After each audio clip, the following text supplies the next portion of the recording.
پھر اس کے بعد کہتے ہیں اگر کوئی جماعت سے 4 یا 3 رکعت جہری نماز ادا کر رہا ہے، جماعت سے 4 یا 3 رکعت جہری نماز ادا کر رہا ہے اور کسی نے دوسری رکعت کے تشہد میں آ جائے تو کیا اسے مکمل تشہد پڑھنا ہوگا؟ اور باقی 2 یا 1 رکعت جو اسے چھوٹی ہے اس میں کیا سورہ فاتحہ کے ساتھ کوئی اور سورت پڑھنی ہے؟ اور اگر کسی نے آخری تشہد میں آئے تو اسے کیا مکمل؟ یعنی وہ کہنا چاہتے ہیں کہ ہم پیچھے رہ گئے، اقامت ہو گئی، آپ آئے، رسول کی مبارک حدیث ہے، آپ فرماتے ہیں کہ صلاۃ میں آؤ وعلیکم بالسکینۃ والوقار، آپ اقامت ہوگی دوڑ کر کے نہ آئیں، اطمینان سے آئیں۔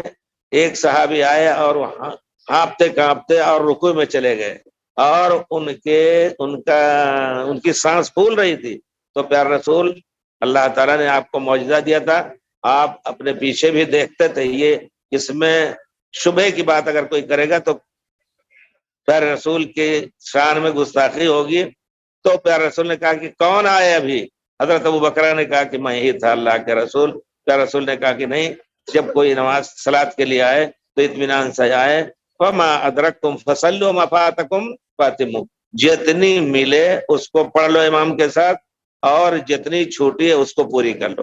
تب اس کے تحت مسئلہ یہاں ہے کہ 1 رکعت چھوٹ گئی، اٹھ کر کے اور جب اٹھ کر کے پہلی رکعت اس کی ہوئی تو کیا وہ پہلی رکعت اس کو شمار کر کے سورہ فاتحہ اور اس کے ساتھ اور کوئی سورت پڑھے گا؟ نہیں، آپ کی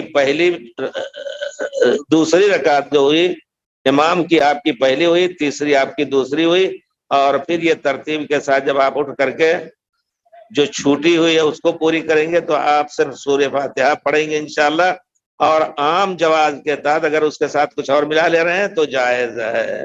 یعنی یہ بات ہمارے خیال سے واضح ہے انشاءاللہ۔ اگر ایسا کر رہا ہے کوئی تو کوئی حرج نہیں۔ رہ گئی ایک بات اور کہ اگر تشہد میں امام سے ملے، آپ پوری جماعت بیٹھی ہوئی، آپ آ کر کے تشہد میں ملے تو پھر کیا کریں گے؟ اس عموم کے تحت کی فما ادرکتم فصلوا، جتنی صلاۃ ملے امام کے ساتھ پڑھ لو، وما فاتکم فقضوا واتموا، قضا کر لو یا پوری کر لو، پیارے رسول نے فرمایا ہے۔ تو گویا تشہد میں بھی آپ کو بیٹھ لینے کا حق ہے۔ 4 رکعتیں چھوٹی ہیں تو وہ 4 رکعتیں آپ اٹھ کر کے پوری کر لیں۔ بعض علماء نے کہا ہے کہ نہیں، جب تک 1 رکعت نہ ملے تو امام کی رکعت صلاۃ کے ساتھ ان کا ملنا جائز نہیں ہے تشہد میں۔ یہ راجح نہیں ہے، راجح یہ ہے کہ پیارے رسول کا لفظ عام جو ہے فما، جو کچھ بھی ملے پڑھ لو۔ صرف جمعہ کے بارے میں خصوصی طور پر حدیث آئی ہے کہ جمعہ جب تک 1 رکعت نہیں پالے گا دوسری رکعت اس میں نہیں ملائے گا، یعنی اگر صرف رکوع یا سجدے میں امام کو پایا تو پھر آ کر کے امام کے ساتھ مل جائے، رکوع سجدہ کر لے، لیکن جب امام سلام پھیر دیں تو جا کر کے الگ ظہر کی نماز 4 رکعت پڑھے۔ یہ صرف جمعہ کی خصوصیت ہے۔